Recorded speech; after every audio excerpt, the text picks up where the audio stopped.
우리 다시 한번 서로 인사하도록 합니다. 믿음의 능력이 있습니다.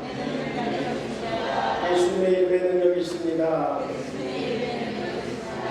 하나님의 뜻은 하나님의 때에 하나님의 방법과 하나님의 능력으로 이루어집니다.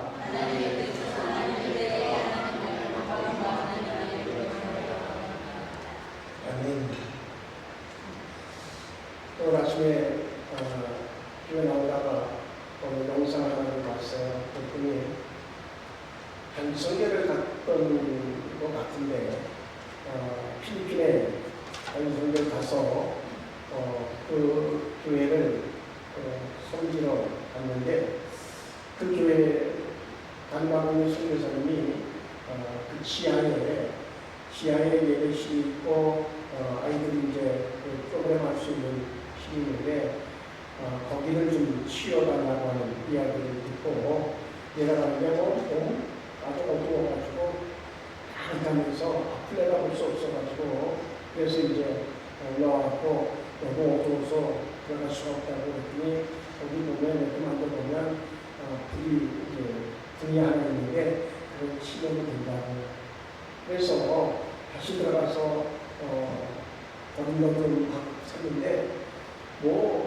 막 그냥 벌레들이 막 날아다니고 막 저기서 얼굴이 막 치기도 하고 그래서 도저히 너무너무나 어렵더라는 거죠. 그래가지고선 나와서 다시 그 불을 켜고 했더니 아주 조그만 등이었어요. 조그만 전등인데 그걸 켜놓고 도저히 벌레들이 막 그냥 날아다니면서 도저히 할 수가 없었고 다시 나와가지고 벌레가 너무 많아가지고 어떻게 할 수가 없다고 그랬더니 그러냐고 우선 이제 청소를 해야 되니까 다시 온몸에다가 비닐을 감기도 하고 해가지고서 어쨌든 무장을 하고 내려갔더니 벽이 흐렸고 그리고 그 많던 벌레들이 어디서 갔는지 없어졌다는데 그래서 그분이 깨달은 게 뭐냐면 이게 불이 저 전등이 조그만 전등인데도 저 전등을 켜가지고 불을 밝히니까 어둠이 떠나가고 그랬더니 그 벌레들도 어딘가 다 날아갔다. 그러면서 이제 그게 하는 여우지는 우리가 체험할 수 있잖아요. 분명히 조그만 등이라고 할지라도 그 등을 키면 어둠은 자연스럽게 물러가게 되어지고 그리고 거기에서 희생하던 것들도 역시 사라지게 되어준다는 그러한 말씀을 이제 우리가 깨닫게 하는 그러한 비유로 그가 겪었던 경험에 대해서 이야기를 하고 있는 영상을 제가 봤어요. 100번, 1000번 맞죠. 분명히 어둠을 주교할 것이 아니라 등을 밝히면 어둠은 자연스럽게 사라지게 되어진다고 하는 거예요. 우리를 향하여서 주님은 세상의 등이요 그리고 소금이라고 빛이요 소금이라고 말씀하고 있어요. 우리에게 등이 될 수 있는 말씀을 허락해 주셨고 그 말씀을 밝히면 그러면 빛이 나게 되어져서 어둠은 물러가게 되어진다고 하는 말씀이에요. 그런데 그렇게 빛을 드러내고 그리고 뭔가 그리스도인으로서의 향기를 바라는 그것을 통해서 세상을 밝힐 수 있는 자가 되려고 한다고 하면 우리에게 필요한 요소는 뭔가 하는 것들에 대해서 한번 고민해 볼 필요가 있다는 겁니다. 그래서 오늘 본문에 나와준 이 아브라함의 얘기는 이제 우리에게 충분하게 빛으로서의 삶은 그냥 가만히 있으면 빛으로 드러나는 것이 아니라 정말 말씀의 등을 켜고 그리고 밝힐 때에 어둠은 사라질 수 있겠다. 그렇다고 하면 그 어둠을 밝힐 수 있는 빛으로서의 말씀의 등을 켜는 그것은 어떠한 행위일까? 라고 하는 것에 대한 하나의 아주 좋은 자료를 제공해 주고 있어요. 우리는 일반적으로 누구에게가 뭔가 양보했다 그러면 힘이 없어서 어느 선거에 나와봤을 때에 이렇게 경선에 막 뛰어들어서 운동을 하다가도 이제 자비라를 한다고 하는 그런 명목으로 이제 신과 식을 하나로 묶어서 상대방을 이기려고 할 때에 양보하는 사람은 어떤 사람이 양보해요? 뭔가 결선에 나갔을 때에 질 수밖에 없고, 그리고 두 사람과 비교할 때에 여러 가지 여건으로 좀 떨어지는 사람이 양보하게 되어지죠. 엄밀하게 보면 양보인가라고 하는 물음을 던질 수 있지만, 그래도 어쨌든 좋은 의미로 양보.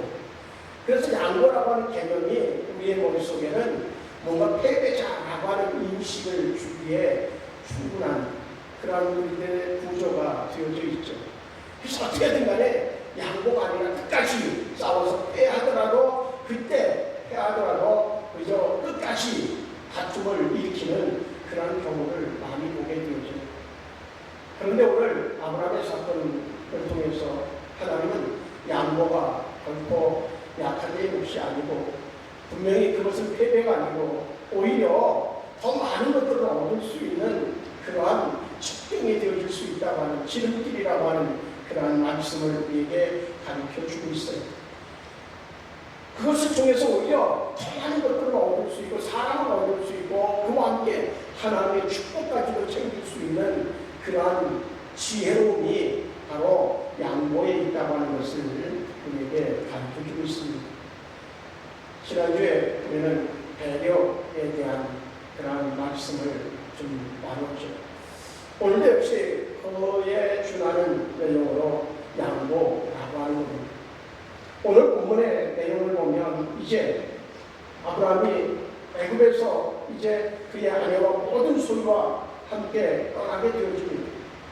왜 떠나는가 하면 12장에 보면 하나님께서 아브라함에게 너도 지금 아비집을 떠나라고 하는 명령을 받았고, 그래서 떠나는데 그때에 자기가 아끼는 성경을 보면 자기의 자녀가 없으니까 후계자로 삼을 만큼 자손, 그 모든 재산에 그런 상속자로 삼으려고까지 마음먹었던 그 상대가 누군가면 롯이었거든요. 그러니까 그 롯과 함께 이제 하나님이 명하신 곳으로 출발을 하게 되어집니다.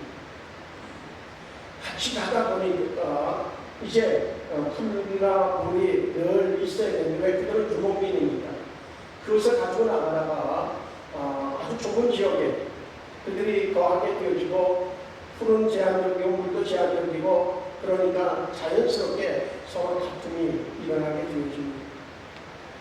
다툼이 일어났을 때에 분명히 여러 가지 조건으로 따져본다고 하면 연장자인데다가 또한 여러 가지로 배려해 줄 수 있는 그러한 위치에 있는 아브라함, 그가 이제 우선권을 지을 수 있는 그러한 조건이 확실하게 있습니다. 그러면 롯이 그 다툼에서 이제 다툼이 종식되어지기 위해서 떠난다고 하면 롯이 떠나야 마땅할 것입니다. 그런데 어느 날 아브라함이 롯을 불러놓고 얘기합니다. 너는 나는 한 가족이고, 그리고 하나님의 말씀 따라서 이제 하나님이 지시하는 땅으로 출발한 이 상황에서 우리가 양떼, 소떼 그들의 먹잇거리 때문에 다툰다고 하면 이것은 옳지 않은 것 같다. 그러면서 롯에게 제안을 합니다.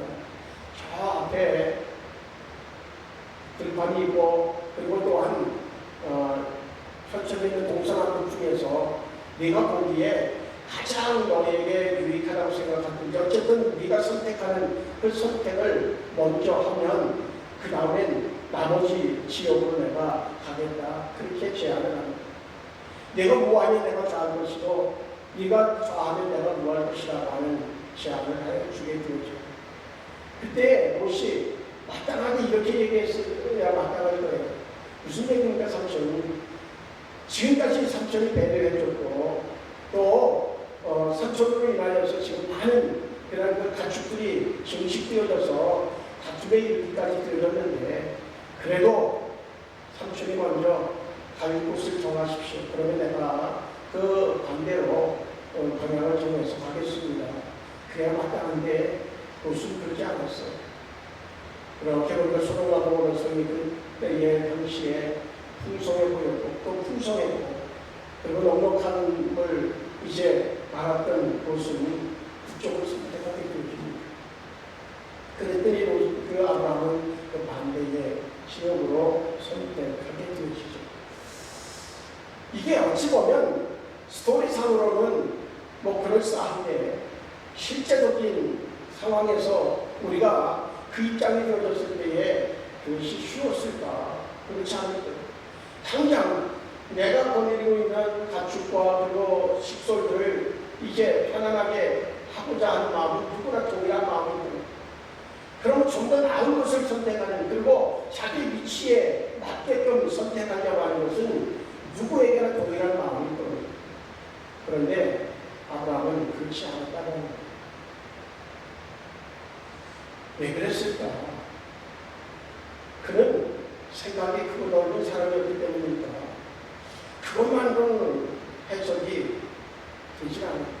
어떻게 되든 나는 어떻게 되든 우리 저희 조카만 잘 되면 돼 라고 하는 그러한 마음에서 그런 선택을 했을까?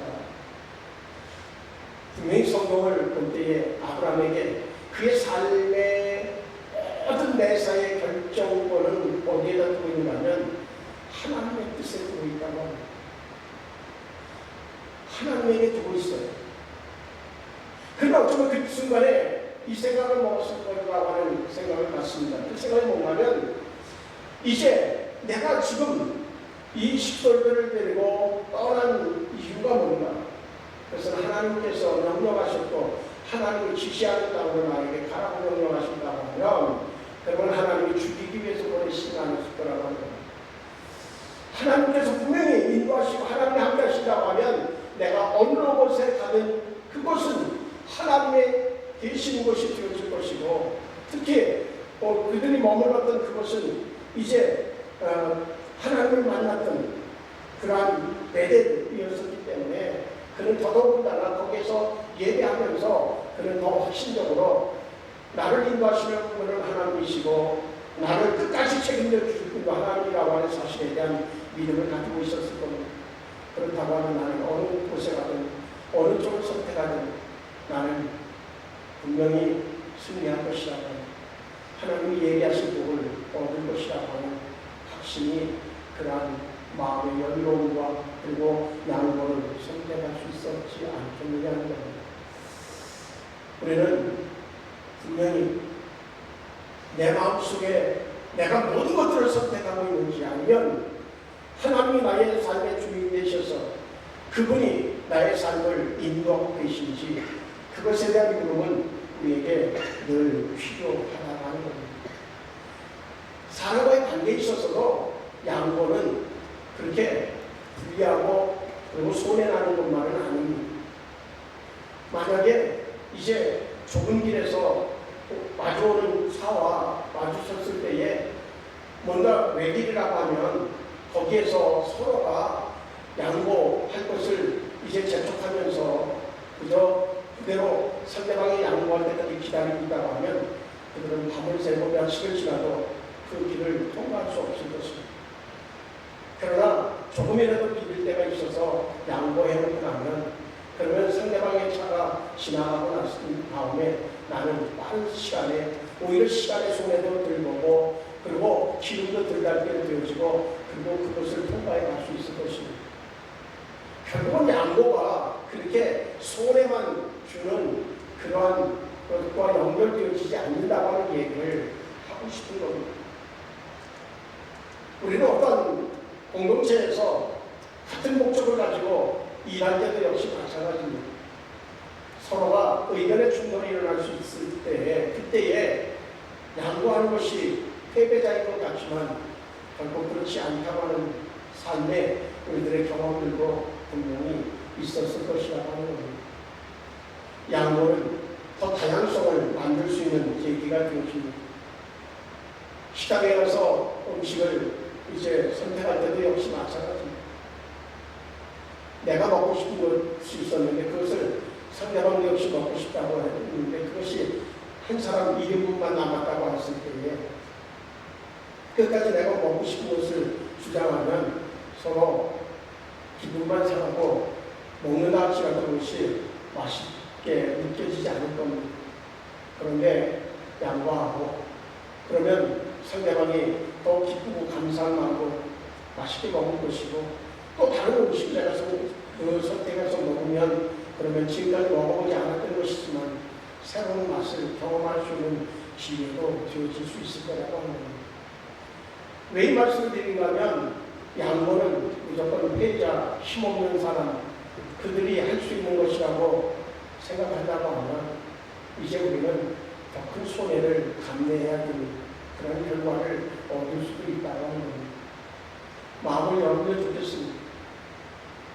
우리 사회가 지금 양보라고 하는 미덕을 패배자, 약한 자가 그저 굴복하는 것으로 여겨지는 그 모습 때문에 이제 우리 사회는 끝없는 분쟁으로 이어져 가고 있습니다.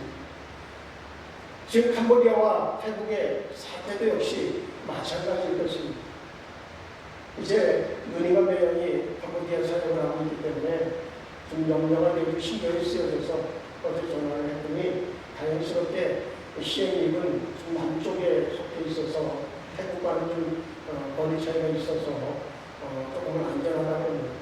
그런데 그쪽 지역에서 선교하고 있는 선교사님들이 그 누님과에는 시행립으로 어제도 여러 가정이 피신해 왔다고 하는 얘기를 들었어요. 전력상으로 보면 캄보디아는 태국과 싸움이 될 수가 없습니다.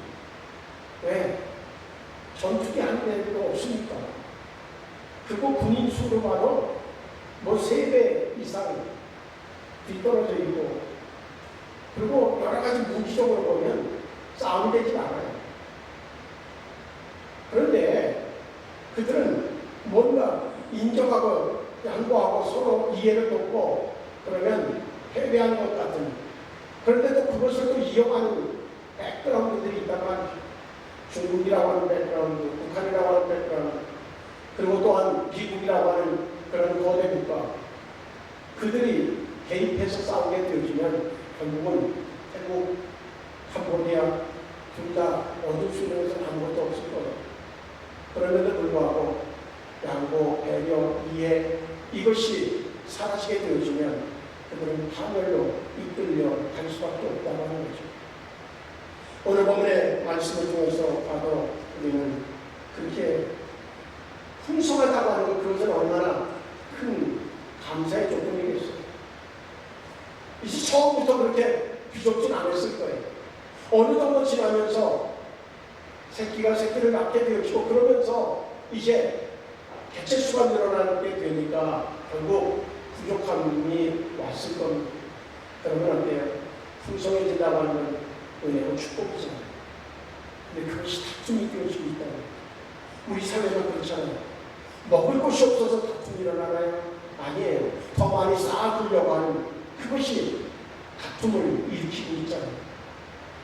분명한 것은 넉넉함이라고 하는 풍성함이라고 하는 은혜의 축복임이 분명합니다. 우리는 그것만 보자는 겁니다. 그 이상의 것을 생각해가면서 저 사람보다 내가 더 많은 것들을 쌓아야 저 사람을 이길 수 있다고 하는 생각보다는 오히려 이제 그 사람의 입장을, 그 사람을 좀 인정해 주는 것을 통해서 우리가 평화롭게 우리의 주어진 것을 누릴 수 있다고 하면 그것이 행복이고 그것이 축복이겠다 하는 겁니다. 우리 조그마한 사이에서도 역시 그 양보, 배려 그것이 없기 때문에 우리는 다툼이 일어난다고 하는 것 우리는 분명히 생각하면서 아브라함은 그 상황이 벌어졌을 때 우선적으로 생각하는 거 보면 갈등보다는 화목을 선택했다는 거예요. 우리 모두의 개념 속에도 다툼보다는 화목을 선택하는 우선순위 선택의 어떤 그 목적이 우리에게 목표가 다른 데 있어야 우리는 복의 사람이 되어줄 수 있다고 하는 겁니다. 빛이 되어질 수 있고 소금이 되어질 수 있다는 겁니다. 창세기 10장 8절 말씀 보면 아브라함이 롯에게 이르되 우리는 한 친족이라 나나 너나 내 목자나 네 목자나 서로 다투게 하지 말자. 그렇게 보면 어쩌면 어른으로서 당연한 모습인 것 같지만 어른이기 때문에 내가 존경을 받아야 된다고, 내가 높임을 받아야 된다고 하는, 네가 나를 섬겨야 된다고 주장하는 이들이 얼마나 많은지 모릅니다. 우리는 다툼이 아닌, 갈등이 아닌 화목이 우리에게 있어서 가장 아름다운 인연이 되겠다는 겁니다. 그래서 데이비드 홉킨스라고 하는 분은 그런 얘기를 합니다. 성숙한 사람은 이기려고 하기보다는 해결하라는 마음으로 갈등에 접근한다. 그렇게 얘기합니다. 어떻게 해결할까라고 하는 것에 관심이 된다고 하면 갈등은 소멸되어질 수 있다고 하는 겁니다. 분명히 또한 아브라함은 그 양보를 통해서 그의 믿음이 성장할 수 있었습니다. 구절의 말씀을 보면 내 앞에 온 땅이 있지 아니하냐, 나를 떠나가라. 내가 좌하면 나는 우하고 내가 우하면 나는 좌하리라. 그렇게 말씀합니다. 아브라함이 그것을 향해서 그렇게 이야기하는 것은 하나님이 내가 어느 곳에 있든 간에 하나님이 책임져 주신다고 하는 믿음이 생겼다고 하는 거예요. 우리에게 양보는 손해가 아니라 믿음을 키울 수 있는 그러한 기회가 되어질 수 있다고 하는 것. 하나님을 신뢰하지 않는다고 하면 우리는 양보할 수 없을지 모릅니다. 왜? 손해나고 내 것을 빼앗긴다고 생각한다고 하면 우리는 결코 양보할 수 없을 겁니다. 그러나 하나님이 나의 삶의 주인이고 하나님이 나에게 약속하신 것이 성취되어지는 것은 내 방법과 내 능력이 아니라 하나님의 방법과 하나님의 능력으로 되어진다고 하는 믿음이 있다고 하면 우리는 충분하게 양보할 수 있어지는 은혜가 있게 될 줄로 믿습니다. 그때 롯은 보여지는 것만 좋은 것을 선택합니다. 아브라함은 보여지는 것이 좀 마음에 합당하지 않아도 하나님이 함께 하시면 되지라고 하는 믿음을 선택을 합니다. 보여지는 것을 선택하는 사람과 믿음을 선택한 사람은 결과적으로 엄청난 차이가 납니다. 지금 롯은 눈에 보여지는 화려함을 선택했지만 오늘 13절에서는 의미 있는 그런 내용을 이야기해 주고 있습니다. 소돔 사람은 여호와 앞에 악하며 큰 죄인이었더라 라고 하는 말씀입니다. 하나님의 관심에서 떠난 자들, 그것을 지금 롯은 죽음의 자리로 걸어가고 있다고 하는 사실입니다. 결국 나중에 보면 소돔과 고모라성의 그 멸망의 사건이 일어날 때에 그저 구사일생으로 막 나오는 그러한 모습을 볼 수 있죠. 동시에 이 아브라함을 통해서 우리가 깨달을 수 있는 것 하나가 있습니다. 아브라함은 그저 그때 한번 양보한 것이 아니었습니다. 그는 끊임없이 그 롯에 대해서 배려하는 마음을 잊지 않고 있습니다. 그것은 어디서 볼 수 있느냐면 롯은 그 어느 날 네 왕에 의해서 사로잡히는 그러한 상황에 놓일 때가 있었습니다. 아브라함은 그 소식을 듣고 그의 그 훈련되어진 사람들을 데리고 가서 그 네 왕에게 붙잡혀 있는 그러한 롯을 구출해 오는 그러한 사건이 14장에 보면 나와집니다. 그런가 하면 롯은 또한 이제 소돔과 고모라 성을 멸망시키겠다고 하는 그런 천사의 그 이야기를 전달받고 그 롯을 위하여서 중보기도 합니다. 거기에 내 조카가 살고 있는데 그들이 멸망되어질 때에 함께 멸망되지 않게 해달라고 하나님 앞에 기도하게 되어지죠. 결국 그것을 통해서 이제 구사일생으로 살아나는 그러한 결과를 낳게 되어집니다. 어떻게 보면 아브라함이 생각할 때 괘씸하기 짝이 없죠. 네 왕에게 잡혀갔을 때 그렇게 마음먹을 수 있습니다. 그래, 네가 그렇게 하더니 알아, 하나님 그냥 내버려두지 않고 벌을 주시는 거. 하나님 역시 살아계셔. 그리고 아주 팔짱을 끼고 묵묵히 바라보면서 쌤통 그러고 있을 수도 있어요. 소돔과 고모라성이 멸망되어질 때 그때의 멸망되어지는 상황에 처해 있는 롯을 이렇게 생각하면서 그래, 결국 그렇게 하더니 아주 그 많은 재물을 아주 싹 불태우겠구나. 그것 봐. 어떻게 마음씨를 그렇게 쓰냐, 뭐 이렇게 생각하면서 고소해할 수도 있습니다. 그런데 롯은 그렇게 마음먹고 그런 선택을 하지만 아브라함은 그렇지 않았다는 겁니다. 분명히 그 양보를 통해서 이미 갈등을 화해로 화목으로 바꾸는 반대 개선이 일어나는 그러한 결과를 얻었죠. 문제를 해결하고 그리고 이제 서로 넓은 지역을 선택해서 그래서 충분하게 가축들이 먹고 다툼이 일어나지 않을 수 있는 그러한 문제 해결의 효율성을 높이기도 했어요. 그런가 하면 개인적으로 이제 양보를 통해서 그 믿음이 성장되어지는 은혜를 받게 되어지죠. 그런데 더 중요한 것이 있습니다. 하나님께서 그의 양보의 그 모습을 보고 그의 믿음을 보시고 하나님이 그에게 축복해 주십니다. 하나님은 땅과 후손의 복을 부어주셨어요. 13장 14절 16절 말씀을 읽어보면 그렇게 말씀하고 있습니다.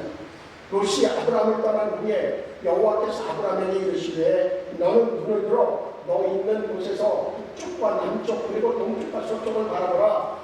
보이는 땅은 내가 너와 네 자손에게 주리니 영원히 이르리라. 내가 네 자손이 땅에 티끌같게 하리니 사람이 땅의 티끌을 능히 셀 수 있을진데 네 자손도 세리라. 그렇게 말했습니다.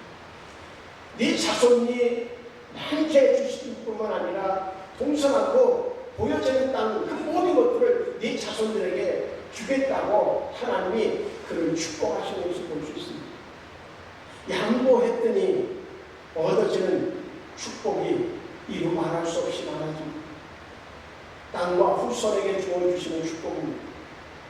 우리의 양보가 분명히 우리 후손들에게 하나님이 주시는 복을 누릴 수 있도록 하는 그러한 열쇠가 되어진다고 하는 사실을 우리가 기억해야 될 줄로 믿습니다. 또한 하나님은 멜기세덱을 통해서 아브라함을 축복해 주시는 것을 볼 수 있습니다.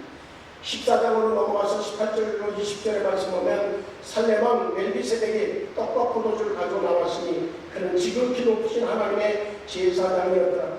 그가 아브라함에게 축복하여 이르되 천지의 주이시여 지극히 높으신 하나님이여 아브라함에게 복을 주옵소서. 너희 대적을 네 손에 붙이신 지극히 높으신 하나님을 찬송할지로다 하며 아브라함이 그 얻은 것에서 10분의 1을 멜기세덱에게 주었더라. 그렇게 말씀합니다. 그 마음씨를 알았던 하나님이 제사장인 멜기세덱을 통하여서 축복할 수 있도록 하는 그 은혜를 제사장의 축복을 받는 그러한 복을 얻게 되어집니다. 그와 함께 하나님은 약속하신 대로 이삭을 통해서 자손이 거창게 되어지는 선물을 허락하여 주시는 것을 볼 수 있게 되어지죠. 롯은 아브라함이 생각할 때에 자기가 후손이 없으니까 나의 후계자로 그렇게 삼을 생각을 가질 만큼 사랑을 받았는데 그 사랑을 이제 정말 손으로 바꾸지 못하는 그의 욕심 때문에 오히려 그는 부살생으로 멸망의 그 상황에서 도망 나오는 그러한 신세가 되어지고 아브라함은 하나님 앞에 믿음을 가지고 양보한 그 양보를 통하여서 그의 자손의 축복을 받을 뿐만 아니라 하나님이 약속하신 대로 이삭을 선물로 받는 축복을 누리게 되어져 있다고 하는 사실입니다. 이번 한 주간 날씨가 참 덥습니다. 이번 주간도 분명히 더울 것입니다. 그 더위 속에서 우리는 조금만 누군가가 나를 좀 성가스럽게만 해도 우리는 금방 감정의 흔들림을 느낄 수 있을 겁니다. 그런 상황이 되어졌을 때 우리는 이 아브라함의 마음을 가지면 좋겠다. 좀 더 배려하고 양보하고 그리고 또한 정말 오히려 어쩌면 섬기기까지 할 수 있어진다고 하면 그것이 사람들의 관계에 있어서도 역시 평가가 달라질 것입니다. 또 더 많은 사람을 친구로 얻을 수 있을 것입니다. 그와 함께 하나님의 기억하심이 결국 하나님이 그냥 지나치는 것이 아니라 하나님 오늘 아브라함에게 약속해 주시는 축복을 우리에게도 역시 해 주실 줄로 믿습니다. 우리 사회가 이 아브라함의 모습처럼 양보, 배려 이런 것들이 좀 넘쳐나서 그렇게 된다고 하면 우리 사회는 지금과 같이 아비규환처럼 서로 상대방의 약속을 찾아서 물고먹고 죽이려고 하는 그런 사회가 아니라 서로가 배려하면서 넉넉한 은혜 안에서 하는 복있는 이 땅이 되어질 수 있지 않을까 하는 생각도 역시 소망으로 가지면서 우리는 그러기 위해서 어둠을 탓하지 말고 빛을 발하여서 어둠을 밝히려고 하는 거기에 우리의 관심이 있기를 축복합니다. 주님은 우리에게 너희는 세상의 빛이라고 말씀하셨습니다. 소금이라고 말씀하셨습니다. 그 사명 다하여서 우리 모두가 함께 하늘의 복을 누리는 모두가 되어지기를 축복하면서 이 말씀을 나눴습니다. 기도하시겠습니다. 우리 하나님, 우리가 알지 못하는 사이에 양보는 약한 자가 그저 어쩔 수 없이 하는 것으로 여겨졌던 그런 마음, 그것이 아니라 정말 큰 자가, 정말 능력 있는 자가, 진실로 하나님의 은혜를 받은 자가 넉넉한 마음으로 감당하는 그런 성임을 우리가 알게 하여 주시옵소서. 이제 우리의 양보를 통하여서 주변이 더 화목해질 수 있도록 은혜로 축복하여 주시옵소서. 그것이 우리 가정에서 이루어지게 하시고 우리의 공동체마다 그 은혜로 채워질 수 있도록 축복하여 주시옵소서. 예수님의 이름으로 기도하옵나이다.